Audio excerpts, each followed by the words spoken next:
Nandito tayo ngayon sa lugar na napakaganda. Ayan, makikita nyo ang mga tanawin, napakaganda. Nasa tabi tayo ng ilog na halo na yung dagat. At makikita mo yung view dito sa lugar na to. Harap naman yung dagat at saka yung mga punong kahoy.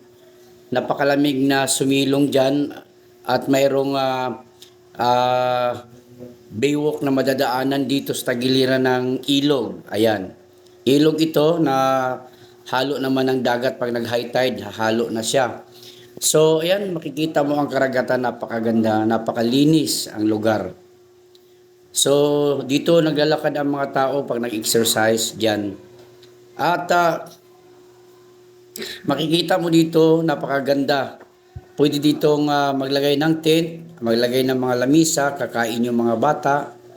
At napakasaya ang pamilya dito. Malamig na lugar at pwedeng maglalaro ang mga bata dito. Napakagandang lugar.